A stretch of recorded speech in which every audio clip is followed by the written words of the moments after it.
Good morning friends, welcome to my channel की मोहब्बत। और आप देख रहे हैं कुछ मोहब्बत ऐसी भी सीज़न 2। लास्ट पार्ट में हमने देखा था कि जहाँ पर सब अपने अपने कपल के साथ थोड़ा सा स्पेशल मोमेंट्स बिताते हैं, जहाँ पर जो जेसिका रहती है वो जेलस फील कराती है माया को, और उन दोनों के बीच में भी थोड़े से स्वीट से मोमेंट्स होते हैं। वहाँ पर नव्या और रिया का थोड़ा सा हॉट एंड सेक्सी रोमांस होता है, जहाँ पे आलिया और एनी भी अपने रोमांस को कंटिन्यू करते हैं। बट जब आलिया का मौका आता है तब बच्चे उठ जाते हैं, तो आलिया बच्चों को संभालने चली जाती है। अब उसके आगे एनी आलिया की तरफ देख रही रहती है और आलिया भी एनी की तरफ देख रही रहती है, पर साथ ही साथ उसकी गोद में बच्चे भी को वो सुला भी रही रहती है, उसे दूध पिला रही रहती है। एनी की मतलब एक आंखों में एक इस तरीके का नशा था कि जैसे बेबी, ये चीज़ करके हमने गलती तो नहीं कर दी ना। तो आलिया कहती है कुछ भी नहीं, बच्चे हमारे हैं और उसमें गलती भी कैसी, ये तो चीज़ें चलती रहती है, आज नहीं तो कल हम हर चीज़ मैनेज कर लेंगे। एनी थोड़ी सी थकी हुई रहती है, इसलिए वो काउच पर ही सो जाती है। और यहाँ पे आलिया बहुत प्यार से बच्चों को संभालती है और उसे सुला देती है। दोनों बच्चों को ब्लैंकेट्स में कवर करती है, आजू बाजू पिलो लगाती है ताकि बच्चे ना गिरे। और वहाँ जाके वो एक छोटा सा ब्लैंकेट से उठाती है और वो ब्लैंकेट उठाकर एनी को भी वहाँ पे ब्लैंकेट से कवर करती है ताकि वो भी आराम से सो जाए। फिर जो वहाँ से आलिया होती है वो बाहर की तरफ चली जाती है, वो बाहर जाती है काम के लिए, क्योंकि बच्चों का बर्थडे रहता है और अरेंजमेंट्स वगैरह सब कुछ उसे ही देखने रहते हैं। तो आलिया जब जैसी बाहर जाती है वहाँ पर उसे जॉश मिलता है। जॉश बोलता है तुम यहाँ क्या कर रही हो? तो कहती है कुछ नहीं, बच्चे को सुला कर आई हूँ और बच्चे की माँ को भी। तो कहती है एनी ठीक है ना? तो कहती है हाँ, और तुम बताओ तुम क्या इतने अच्छे से वीकेंड बनाने आए हो तो नताशा के साथ नॉट स्पेंडिंग अ टाइम? तो कहते क्या स्पेंड करूँ, जब से बच्चा हो जाता है तो वो अपनी मम्मी को छोड़ती ही नहीं है, तो मैं कैसे कुछ कर सकता हूँ। यही हाल हमारे भी हैं। कोई नहीं, सबसे ज़्यादा मज़े अगर कोई ले रहा है तो नव्या ही ले रही होगी, क्योंकि वो अभी किड से फ्री है, तो आराम से वही ले सकती है। हम तो बाल बच्चे वाले हो चुके हैं, अब क्या वो पागलों तरह रोमांस वगैरह कुछ भी नहीं होता जॉश। तो कहते चल बाहर चलते हैं। तो फिर जॉश और आलिया जो होते हैं थोड़ी देर बाहर जाते हैं। वहाँ पर गार्डन रहता है बाहर, और वहाँ पर कुछ चेयर्स भी रहती है और टेबल भी रहते हैं। वो दोनों वहाँ पर बैठे हुए रहते हैं आराम से। उतनी देर में ना वहाँ से एकदम से नंदिता आती है, कहती है मैम क्या मैं आपके बाजू में बैठ सकती हूँ? तो आलिया कहती है ऑफ कोर्स बैठो, क्या प्रॉब्लम है, एंड हाय। तो कहती है I am your biggest fan. तो कहती है why you are my biggest fan? तो जॉश बोलता है कि तेरी हैकिंग पे फिदा हो गई होगी। तो कहती है यस यस, मैं आपकी हैकिंग पे फिदा हूँ। मुझे आप ये बताइए, आप एक अंडर कवर एजेंट है, आईपीएस ऑफिसर हो, मतलब इतना सब कुछ है और फिर आप हैकिंग कैसे कर लेते हो, ये आपके लिए? तो तभी वो हंसते हुए कहती है कि हाँ, अंडर कवर एजेंट तो हम तीनों हैं, बट हाँ, मैं साइबर सेल्स में भी बहुत बार काम कर चुकी हूँ और मेरी जो स्पेशलिटी थी वो साइबर सेल पे थी, तो इसलिए मुझे हैकिंग वगैरह ये सब आती है। मैम मेरी कुछ हेल्प करोगे मुझे बताने के लिए? श्योर, ऑफ कोर्स, मुझे टाइम मिलेगा तो मैं डेफिनेटली करूँगी, बट अभी मैं थोड़ा सा टायर्ड हूँ। मैं कभी तुम्हें थोड़े टाइम के बाद बताऊँ, क्योंकि हैकिंग के लिए ना कंसंट्रेशन होना बहुत ज़्यादा ज़रूरी है, और अगर वो नहीं होता ना तो अच्छा नहीं लगता। तो इसलिए तो तुम्हें कोई प्रॉब्लम तो नहीं है? तो कहती बिल्कुल भी नहीं है, आप मुझे बस सिखाओगे यही मेरे लिए काफ़ी है, आपने इतना बोल दिया बस, आप आराम से करिए। वैसे भी आज आप ये वीकेंड से एंजॉय करने आए अपने और फ्रेंड्स के लिए, सॉरी टू डिस्टर्ब यू। तो कहती नो नो फाइन, बैठो यहाँ पे आराम से। एक्चुअली यहाँ पे ना डॉल हाउस की सबसे अच्छी खासियत ये है कि यहाँ की हिली एरियाज, यहाँ की हवाएं जो चलती है ना आपको बहुत सुकून देती है। तुम फर्स्ट टाइम आई हो? तो कहती है कि हाँ मैं फर्स्ट टाइम आई हूँ। अमृता मुझे फर्स्ट टाइम लेकर आई है? ओहो, तो तुम्हारा और अमृता का, हाँ यू आर कपल ना? तो कहती है yes, and you know what, I want to be like you. तो कहती लाइक मी? तो कहती मतलब आपका और एनी का जिस तरीके से सो सो स्ट्रॉन्ग बाउंड है ना, मैं चाहती हूँ बस मेरा और अमृता का भी इतना ही स्ट्रॉन्ग बाउंड हो। ऐसा नहीं है, हमारी लाइफ में भी बहुत प्रॉब्लम्स थे। एक्चुअली मैं शादी से बहुत डरती हूँ और ये रिलेशनशिप्स वगैरह मेरी कप ऑफ टी नहीं थे। इन सारी चीज़ों में मैं बहुत दूर भागती रही। इवन आई डोंट थिंकिंग कि मैं कभी बच्चे भी अलाउ करती एनी को। बट जब एनी की ज़िद होना स्टार्ट हो गई कि मुझे बेबीज़ चाहिए, टाइम बहुत हो चुका है शादी को, हम कब तक ऐसी लाइफ जिएंगे, I wants kids, I want kids. तो जब वो चिल्लाने लग गई थी तो मैंने तो उसे साफ साफ मना कर दिया था। पर उस समय मुझे समझाने वाली सिर्फ़ और सिर्फ नव्या थी। अगर नव्या मुझे नहीं समझाती, नव्या मुझे सपोर्ट नहीं करती और नव्या मुझे ट्रू वैल्यू ऑफ फैमिली नहीं समझाती, तो शायद मैं एनी को अलाउ भी नहीं करती। तो all the credit is goes to Navya, because Navya is that girl who think about other first rather than herself। तो वो ऐसी ही है। तो उन्होंने भी क्यों नहीं किया? I mean, I am sorry if I am asking that. तो no no, it's okay. Actually Navya को बेबीज़ बहुत पसंद है और वो करना भी चाहती है, बट उसके लिए रिया रेडी नहीं है।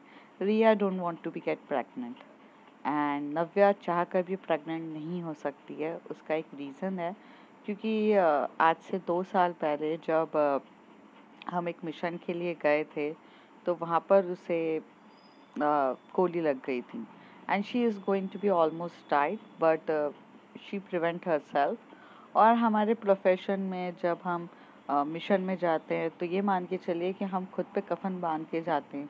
कल वापस आएंगे या ना आएंगे हमें नहीं पता। तो उस दिन नव्या भी गई थी, बट नव्या लकीली बची। एंड उसने जब बची थी तो उसके जो स्टोमक के एरिया में उसे वहाँ पर गोली लग गई थी, जिसकी वजह से वो कभी प्रेग्नेंट नहीं हो सकती है। She can't carry a baby inside her body. तो बस यही एक रीज़न है जिसकी वजह से वो खुद माँ नहीं बन सकती है। और रिया माँ बनना नहीं चाहती है क्योंकि वो बहुत डरती है इन सब चीज़ों से। और रिया को डर इसलिए लगता है क्योंकि उन्होंने एनी को देख लिया था 9 मंथ्स ऑफ प्रेगनेंसी और ये सब देखकर, तो उन्हें डर लगता है। तो इस वजह से रिया भी बनना नहीं चाहती हैं। तो नव्या ने आज तक कभी किसी को फोर्स नहीं किया है, ना कुछ बोला है। वैसे Navya wants to be mother, but she will be soon get mother. वो अडॉप्ट करेगी बेबी और कोई नहीं। वरना अगर उनका बस चलता तो वो भी आपके जैसे ही करती। हाँ, नव्या का बस चलता तो नव्या करती, पक्का करती, बट वो नहीं कर सकती है। और वो अपनी, उसकी एक आदत है बहुत अच्छी, अगर उसका कितना भी मन करेगा या कुछ करेगा, वो अपनी चॉइस कभी किसी के ऊपर थोपती नहीं है। इसलिए वो रिया को खुद एक बच्चों की तरह बहुत प्यार से रखती है। इस 5 years ऑफ मैरिज में रिया बहुत पजेसिव है, तुम्हें पता नहीं है, तुम्हें बिल्कुल भी नहीं पता। रिया को हैंडल करना आसान नहीं है, but Navya is so cool and काम तरीके से वो हैंडल करती है। तो पता है, नव्या के बाजू में अगर कोई बाजू में लड़की आकर बैठ जाए तो रिया का फेस कैसा हो जाता है। मतलब she was like, oh my God, मेरी वाइफ के बाजू में कोई कैसे बैठ गया, वो इतनी ज़्यादा है। एनी नहीं है, नहीं, एनी को पता है कि मैं उसके लिए डेलिकेटेड हूँ और वैसे उसे ये भी पता है कि नहीं, पर मेरा गुस्सा भी थोड़ा तेज है तो एनी मुझसे डरती है। एनी को पता चलेगा कि अगर मैंने गुस्सा किया तो फिर बहुत प्रॉब्लम हो जाएगी। इसलिए एनी मुझ पे ऐसे छोटे छोटे पॉजेसिवनेस और ये रिस्ट्रिक्शंस नहीं डालती है। जॉश बोलता है, तुम लोगों से तो सबसे अच्छी मेरी मैरिड लाइफ चल रही है, कम से कम मैं मेरी बीवी किसी चीज़ के लिए, मेरी मैरिड लाइफ अच्छी चल रही है ना। नताशा मुझे कभी किसी चीज़ के लिए फोर्स करती है ना मैं। तो आलिया जो होती है वो जॉश की तरफ देख के बोलती है, अच्छा, नताशा को फोर्स करने के लिए, होने के लिए तो एक्चुअली उसको टाइम मिलना चाहिए ना, वो तुमसे कहीं ज़्यादा बिजी रहती है। हाँ, तो एकदम से वहाँ से अमृता पूछती है वो किस चीज़ के लिए बिजी रहते हैं, तो कहते हैं हाई कोर्ट्स के जजमेंट जितने भी होते हैं या फिर जितने भी, शी इज़ एडवोकेट, तो हाई कोर्ट्स हो गए, सुप्रीम कोर्ट्स हो गए, वो वहाँ के सारे केसेस हैंडल करती है और इतने कॉम्प्लिकेटेड केस हैंडल करती है, तो वो हर तरीके के केस हैंडल करती है, तो वो बिज़ी रहती है। तो इसलिए जॉश को वो फ्री होगी तो अपना पॉसेसिवनेस दिखाएगी ना। और जब कोई इंसान फ्री नहीं है, वो खुद ही इतना ज़्यादा ओवरलोडेड है अपने काम से, तो वो क्या पॉसेसिवनेस दिखाएगी जॉश? नहीं तो लेकिन मैं भी तो नहीं दिखाता हूँ ना। अच्छा, तुम पॉसेसिवनेस दिखाएगा, तू पॉसेसिवनेस दिखाएगा, ओ सीरियसली जॉश? हाँ, कैसा पॉसेसिवनेस दिखाओगे? एक तो इसकी बीवी इतनी स्ट्रिक्ट है, इतनी स्ट्रिक्ट है कि उसके बाजू में भी कोई बैठने से पहले 100 बार सोच ले, क्योंकि वो एक एडवोकेट है, वो सारे पैतरे जानती है। अगर उस पे कोई गलती से भी कुछ बोल दे तो वो डिफॉर्मेशन का केस कर देगी। हाँ, तो कोई सोचता भी नहीं है। सो इन शॉर्ट इसकी लाइफ बड़ी शॉर्टेज चल रही है, क्योंकि दोनों बिजी चलते हैं। तो how they handle the baby, Amrita पूछती है। तो कहती है बेबी को क्या हैंडल करना है, वी आर फैमिली। अगर कोई भी बिजी रहता है तो हम सब बच्चों को हैंडल करते हैं ना। मैं करती हूँ, वैसे मैं कम करती हूँ, एनी ज़्यादा हैंडल करती है, रिया हैंडल करती है, सब रहते हैं फैमिली में, तीनों रहते हैं। जॉश भी ज़्यादातर फैमिली में ही रहता है, क्योंकि वो ऑल ओवर द प्रोटेक्शंस देखा रहता है, हर चीज़ के लिए वो यहाँ रहता है, तो होती है। और नताशा तो थोड़ा बार बार जानती है, और हम सब साथ में ही रहते हैं, और हम फैमिली हैं तो हम साथ में जाएंगे, साथ में आएंगे, तो बच्चों को हैंडल आराम से करते हैं, हमें कोई प्रॉब्लम्स भी नहीं होती है। We are the enough family members, तो हम हैंडल करते हैं। बहुत अच्छा लगता होगा ना सबको साथ में रहना। हाँ, फैमिलीज़ में हमेशा से साथ में रहने का मज़ा ही कुछ होता है, लेकिन साथ में रहने के बाद सबकी अपनी खुद की एक स्पेस भी होती है, वो भी हम मेंटेन करके रखते हैं, ताकि कोई को ये ना लगे कि साथ में रहना कितना मुश्किल वाला काम है। Wow, that's amazing. उतनी देर में जो अमृता होती है कि वो भी नंदिता को ढूंढते ढूंढते आ जाती है। जैसे नंदिता को वो देखती है कि आलिया और जॉश के साथ बैठी है, वो भी आकर बोलती है, ओह माय गॉड, सब लोग यहाँ बैठे, कैन आई जॉइन यू? तो आलिया कहती है, ऑफ कोर्स ज्वाइन करो, किसने मना किया है, हम तो यहाँ पे बैठे। अच्छा वेट था, जब सब लोग बैठे तो कुछ मंगा लिया जाए, क्योंकि मुझे थोड़ी सी भूख भी लग रही है। तो कहती है कि हाँ हाँ जॉश बोलो ना। तो जॉश वहाँ से फ़ोन करता है, और वहाँ पर जो नीचे एक रेस्टोरेंट रहता है, क्योंकि ये लोग, इनका खुद का घर तो रहता नहीं है, तो वहाँ पे रेस्टोरेंट के वेटर को फ़ोन करता है, और वो वहाँ पर आके उनसे पूरे ऑर्डर्स लेके जाते हैं। तो वो बोलती है, तो वो कहती है कि ये सब तो ठीक है, बट एनी के लिए भी ऑर्डर करो, एनी खाएगी, वो उसको उसके लिए ऑर्डर करो, वरना फिर प्रॉब्लम हो जाएगी। तो कहते हैं लेकिन वो तो सो रही है ना। तो भी क्या, ऑर्डर करके रखना पड़ेगा, मैडम उठ गई और एंड टाइम पे कुछ मांगा तो मैं कहाँ से दूंगी। और रिया के लिए भी ऑर्डर करो, और नव्या के लिए भी, एंड सबके लिए ऑर्डर करवाओ यार, माया के लिए भी करवाओ, रागनी, अयान सब हैं, तो जस्ट ऑर्डर फॉर एवरी। तो फिर वो बहुत सारे ऑर्डर्स दे देता है फैमिलीज़ के लिए, क्योंकि सबके लिए ऑर्डर स्टार्ट हो जाते हैं। फिर वो बोलता है थोड़ा सा जल्दी बना के लाना। तो यहाँ से आलिया बोलती है कि टाइम लगता है, इतना बड़ा ऑर्डर दिया है तुमने, जल्दी से बना के आना। अच्छा सुनिए, सुनो पहले ना, एक काम करो, ये सारे ऑर्डर्स तो आप बना के ले आओ, बट कॉफ़ीज़ पहले मंगवा दें। तो कहते कि हाँ हाँ कॉफ़ीज़ पहले मंगवा दो। तो फिर सब लोग बोल देते कि कॉफ़ीज़ लेकर आ जाओ, तो पहले वो कॉफ़ी के लिए रेडी हो जाते हैं। तो कहते हैं हाँ ऑफ कोर्स। फिर वो वहाँ से चला जाता है। तो अमृता बोलती है बहुत ब्यूटीफुल प्लेस है ये। तो कहती हैं हाँ ब्यूटीफुल प्लेस है, और अच्छा भी लगता है, you are very caring partner. तो कहती है नो, मैं मुझसे ज़्यादा नव्या है केयरिंग पार्टनर, मैं तो थोड़ी गुस्से वाली भी हूँ, but Navya is used to handle. But ये दोनों ये सही है यार, ये लोग मतलब आराम से अपने अपने रूम पर बैठे हैं, हम बाल बच्चे वाले इंसान बस दोनों ही बाहर बैठते हैं। तो नंदिता कहती मैं भी तो बाहर हूँ ना आपके साथ, मेरे तो बच्चे भी नहीं हैं, तभी तो मैं बाहर हूँ। तब अमृता बोलती है कि बीबी रिलैक्स।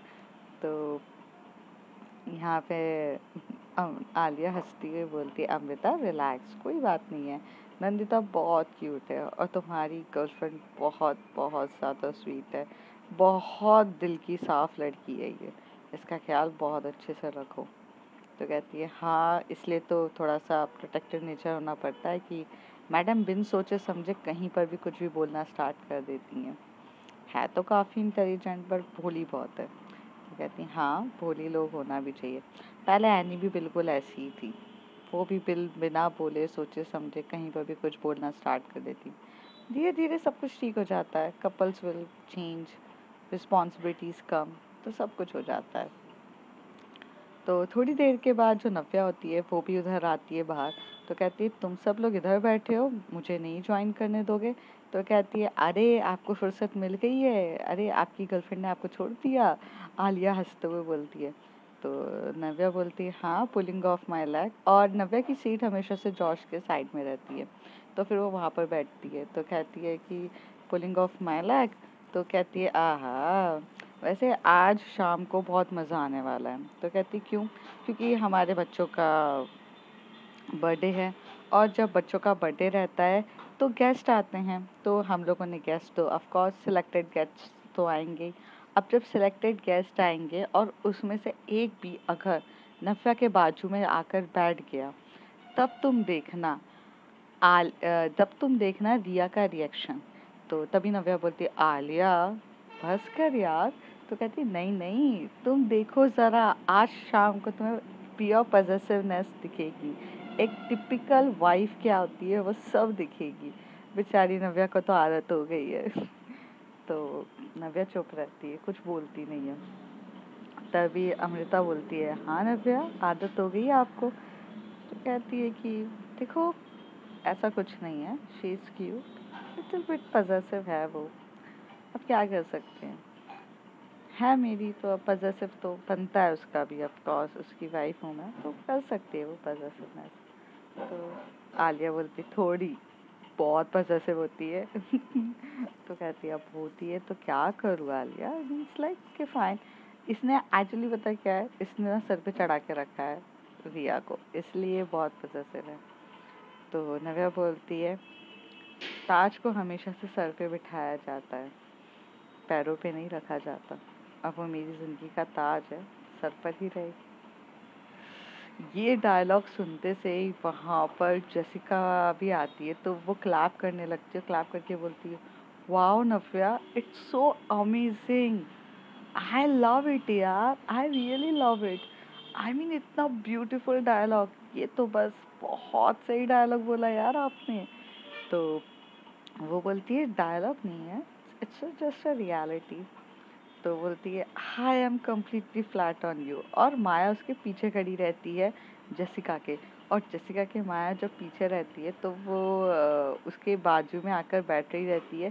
तो जेसिका मतलब माया के नव्या के बाजू में आके बैठी रहती है। तो थोड़ा सा जेसिका को वो साइड हो करवाती है और खुद माया के बाजू में आके बैठ जाती है, और जेसिका को इशारा से करती है कि वहाँ बैठो। जेसिका भी समझ जाती है, और नव्या तो स्मार्ट रहती है तो वो बस देख रही रहती है। सब ऐसे देख के बोलते कहते हाँ यार, सबके सब लगभग बाहर आ ही चुके थे, सिर्फ रागनी और अयान नहीं आए थे। एक्चुअली रागनी और अयान इसलिए नहीं आए थे क्योंकि जो रागनी थी वो कहीं ना कहीं बहुत ज़्यादा अपसेट थी। उसका अपसेट नेचर इसलिए था क्योंकि कहीं ना कहीं उसे अपनी सिस्टर की बहुत याद आ रही थी। और होता है हम किसी से प्यार करते हैं और उसके लिए अगर हम कुछ दिल से नहीं कर पाते हैं तो वह अधूरापना हमेशा से खाया जाता है।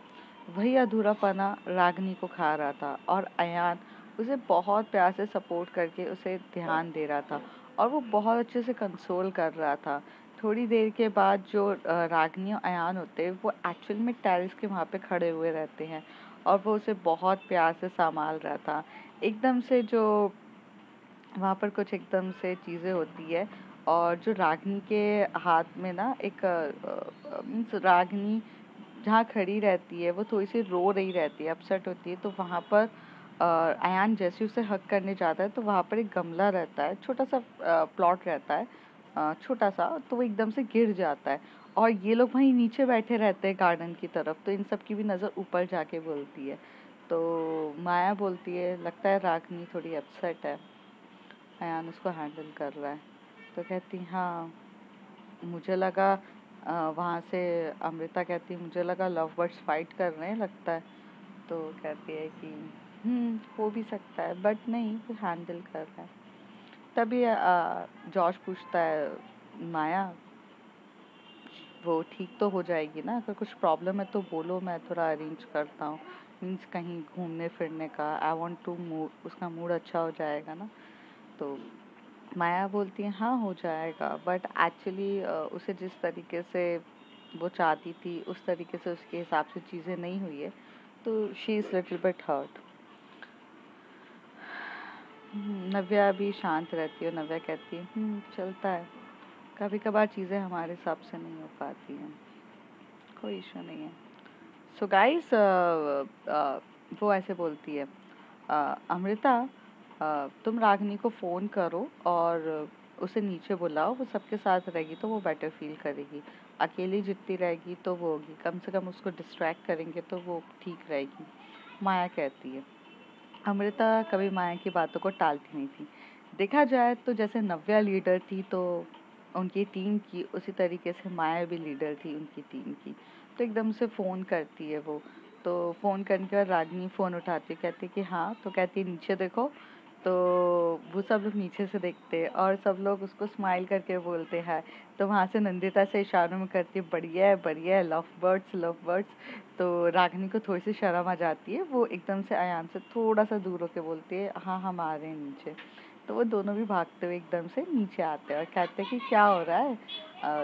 तो यहाँ पे आलिया तो मतलब लाइफ में ऐसा हो चुका रहता कि सब मस्ती मजाक वाले हो चुके रहता, अब इतना कोई सीरियस मोड पे रहता नहीं था। तो आलिया थोड़ी सी मजाकिया हो चुकी रहती है। तो वो बोलती एकदम से ओ लव बर्ड्स, रूम कम पड़ गए थे क्या? देखो अभी जितने मज़े करने कर लो, वरना तो शादी के और बच्चे होने के बाद कुछ नहीं होता। सिर्फ हमारे बीच में सिर्फ एक ही है जो अपनी अभी भी अपनी न्यूली वेडिंग लाइफ जी रही है, क्यों नव्या? तो नव्या बोलती है, नव्या चुप रहती है। तो यहाँ से एकदम से जॉश बोलता है बोलो नव्या। तो नव्या बोलती है ऑर्डर नहीं आया तुम लोगों का अभी तक? तो नव्या की एक आदत होती है कि जब भी उससे दिया से रिलेटेड कुछ भी बात की जाती है तो शी फील्स शाय, तो शी इग्नोर द टॉपिक। तो वो कुछ नहीं बोलती है। उतनी देर में सब ऑर्डर्स आना स्टार्ट हो जाते हैं। तो माया बोलती है, माया जसिका को बोलती है कि नहीं तुम ये मत खाओ, तुम्हें इस चीज़ से एलर्जी है, प्रॉब्लम हो जाएगी, तो वगैरह। तब सब लोग क्यूट से उनका मतलब बिहेवियर देख रहे थे। तो जैसिका बोलती है ठीक है तो क्या खाऊं मैं? तो कहती है रुको मैं तुम्हारे लिए ऑर्डर करती हूँ। तो क्योंकि उसे एक्चुअली मशरूम से एलर्जी रहती है और मशरूम ही पिज़्ज़ा आया रहता है, तो वो उसे वहाँ से चेंज करके दूसरा और बोलती है। तो बोलती है कि थोड़ा जल्दी लेकर आएगा। तब तब जो माया रहती है वो भी कुछ नहीं खाती है, आराम से शांति से बैठ के जैसिका के बाजू में चुपचाप बैठी रहती है। नव्या यहाँ से बोलती है कि एक पीस छोड़ देना। तो वो कहती है किसके लिए? तो वो कहती है कि अरे अ, रिया के लिए। तो वो कहते हाय हाय, रिया के लिए प्यार उभर उठा। अरे बाप रे, यहाँ पर ये बात आलिया बहुत मज़े लेके बोल रही रहती है। एक्चुअली सिर्फ आलिया जो होती है वही नव्या के मज़े ले सकती है, और कोई लेना नहीं आता। और वरना एनी लेती थी। अभी एनी सो रही रहती है तो उतनी देर में एक सैंडविच का पैकेट आता है। तो बोलता है मैम अपनी सैंडविच मंगा दो। तो कहती है, तभी वहाँ से जॉश बोलता है लाओ ये सैंडविच तो मैं खाऊंगा। तो कहती है अरे छोड़, मेरी बीबी का सैंडविच है, रख इधर पे। हाँ, अपनी बीबी के लिए तूने मंगाया? केयरिंग पति भी नहीं है, कम से कम कुछ तो करता। तो कहता है यार वो सो रही है अच्छे खासा। अच्छा सो रही है तो उसके लिए खाना भी नहीं मंगाएगा? देखो यार तू ना हमेशा से ऐसी ही रहे, इसलिए नताशा से इतनी डांट खाता है। वरना कहता है यार तुम लोग तो मेरी बेइज्जती करे जा रहे हो। तो कहता है ऑफ कोर्स करेंगे, तू है ही ऐसा। आई मीन अभी तक तो ऑर्डर देके बुलाना चाहिए था। वो देखो उसने वो पिज़्ज़ा संभाल के रखा है रिया के लिए, सबके लिए। वो देखो वो माया अपनी पार्टनर के लिए अभी तक पिज़्ज़ा नहीं आया है तो वो चुपचाप होके खा रही है। This is a caring love, and where is your love?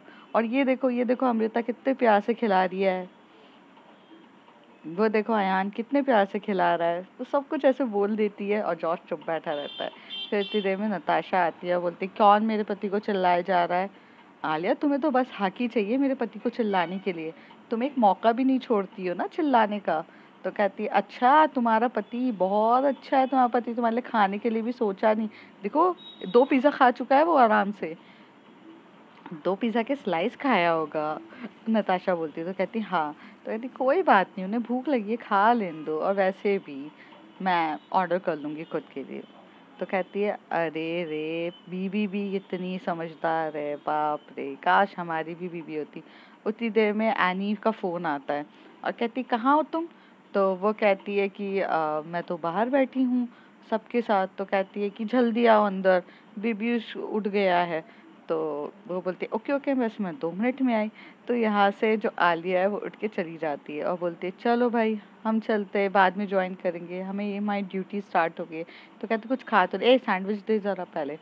तो फिर वो जाती है और सैंडविच लेकर चली जाती है।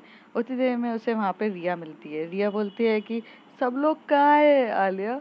तो कहते सब बाहर है, आराम से गार्डन एरिया में बैठे हैं। तुम बताओ, तुम्हारे लिए तो तुम्हारी गर्लफ्रेंड ने अभी तक वो रोक के रखा है पिज़्ज़ा तुम्हारे लिए। कहती वाह, उन्हें तो रोकना ही था, तुम कहाँ जा रही हो? तो कहती है मैं अपनी ड्यूटी बताने, चलो मैं भी चलती हूँ। फिर वो अंदर जाते हैं तो वहाँ पर दोनों बेबीज उठ चुके रहते हैं और हो चुके रहते हैं। तो एक को रिया गोदी में लेती है बहुत प्यार से और एक को आलिया लेती है और एनी और सब लोग बाहर गार्डन एरिया में जाते हैं। अच्छे गार्डन एरिया में इसमें बहुत सारी मतलब चेयर्स लगाई जाती है, सब वहाँ आके पूरे की तरह सब बैठ जाते हैं। तब एकदम से रिया जो लाती है वो बेबी नव्या की गोद में दे देती है और नव्या बहुत क्यूट से वो बेबी को अपनी गोदी में बिठाती है और उसे वहाँ से वो फिर वहाँ पे जो वेटर्स होता है उनको बोलती है कि बिस्किट्स अरेंज कर दीजिए और थोड़ा सा लिटिल जो एक छोटा सा वाटर होता है, लिटिल वार्म वाटर, वो भी ला दीजिएगा और फिल्टर्स वार्म वाटर लेकर आइएगा, लिटिल, ज़्यादा वार्म नहीं होना चाहिए। तो वो सब अरेंज कराती है। फिर पूरे लोग अच्छे से बैठे रहते हैं, मस्ती मजाक हो रही रहती है। जो रिया रहती है वो नव्या के बाजू में आकर बैठती है। जॉश वगैरह सब as a full couple family type बैठे रहते हैं, बच्चे भी रहते हैं। नताशा की भी बेटी उठ जाती है तो वो भी जॉश की गोदी में रहती है, वो वहाँ पर रहता है। एक बच्चा आलिया ने लेके बैठी रहती है तो एक नव्या ने लिया रहता है और एक पूरी फैमिली की तरह सब एंजॉय कर रहे रहते हैं। जो माया रहती है वो भी बहुत प्यार से जेसिका का ध्यान रखती है, जेसिका का खाने का। तो सब एक मस्ती मजाक इधर उधर की बातें स्टार्ट करते हैं। जिस तरीके से जो नव्या के बारे में भी लोगों को बताया जाता है कि नव्या ऐसी है, ये है, तो माया के बारे में भी बताया जाता है, आलिया के बारे में बताया जाता है, एनी के बारे में भी बताया जाता है, अमृता, नताशा, सब एक दूसरे के बारे में बताया जाता है। सब मस्ती मजाक, सब इतने एंजॉय कर रहे रहते हैं। सो एक तरीके से देखा जाए तो ट्रिप पे आना उनका वेस्ट नहीं हुआ रहता है। तभी माया कहती है मैंने कभी सोचा भी नहीं था कि ये ट्रिप इतनी इंटरेस्टिंग होगी। And Navya, thank you for joining our trip and you make our trip so lovely. तो कहती है कि वो तो होना ही था। तभी रिया कहती है हम जाएं और मस्ती ना हो ऐसा हो ही नहीं सकता है, हम तो बहुत मस्ती वाले ही हैं। तो सब बहुत मजे, लेकिन अभी शाम की पार्टी कहाँ पर है, माया पूछती है। तो नव्या कहती है कि हाँ शाम की पार्टी है, एक्चुअली यहाँ पे आगे जाके एक बहुत प्यारा सा रिसॉर्ट है, वहाँ पर किया गया है। एक्चुअली ये फार्म हाउस तो मतलब हमारा, मतलब मेरा फार्म हाउस नहीं है, हमारा नहीं है, मेरे फ्रेंड का है। तो जब भी हम डॉल हाउस ही आते हैं तो उसके फार्म हाउस पर ही रुकते हैं, तो अच्छा रहता है। बट होटल्स वगैरह हम प्रेफर कर नहीं पाते क्योंकि हमें थोड़ी सी स्पेस टाइप एरिया चाहिए रहता है, बच्चे हैं वगैरह, तो एक फार्म हाउस ही ये बेटर रहता है। पर पर आप लोगों को थोड़ा सा डिफ़िकल्ट हो गया मैनेज करना, नव्या कहती है। तो कहती है कोई प्रॉब्लम नहीं है। माया बहुत अच्छे से बोलती है but means sometime the families are together, तो छोटी सी भी प्लेस बहुत ब्यूटीफुल हो जाती है और कभी कभार इतनी प्लेस स्पेस रहती है वो चीज़ भी इतनी ब्यूटीफुल नहीं लगती है। तो कहती हैं हाँ, तो फिर अभी बच्चों के लिए, तो कहती हैं हाँ बच्चों का ये बेबी तुम्हारे पास बहुत अच्छे से रह जाता है, माया कहती है। तो कहती हैं हाँ दोनों रहते हैं मेरे पास आराम से, और तीनों, वो नताशा की बेटी भी रहती है मेरे पास, तो वो भी आकर बोलती है। तो सब बहुत अच्छे से बच्चों के साथ मेरा है। और एक्चुअली सबसे ज़्यादा अच्छे से बच्चों को कोई संभालती है तो रिया संभालती है। रिया हैंडल बच्चों को बहुत अच्छे से करती है। हम्म। तो एकदम से माया ने, मतलब माया को पता नहीं रहता है, तो माया कह देती है नताशा, आई मीन नव्या, तुम बेबी तो तभी नताशा बोलते हैं लीगल अडॉप्शंस के पेपर हो चुके हैं, बहुत जल्दी नव्या अडॉप्ट करेगी बेबी को, उसका प्रोसीजर चल रहा है, बस थोड़ी सी चीज़ें हैं जो फॉर्मेलिटीज़ बची है। तो रिया कहती है कि हमारे लिए तो यही बच्चे भी हमारे हैं, और फिर हमारे घर में एक और शैतान सा बच्चा आ जाएगा, फिर हम बस बच्चे ही बच्चे हैंडल करते रहेंगे। तो सब हंसते हुए बोलते हैं। नव्या को बच्चे बहुत पसंद थे, इसलिए वो हमेशा से बच्चों का हैंडल करती। तो अब फ्रेंड्स देखते हैं आगे क्या होता है। अभी तो मस्ती मजाक में ये दिन बीता है, फिर अब मिशंस के लिए कैसे सब लोग मिलके करेंगे और जानेंगे अगले कुछ एपिसोड्स में। तब तक के लिए bye bye, take care. If you like my story, like share and subscribe.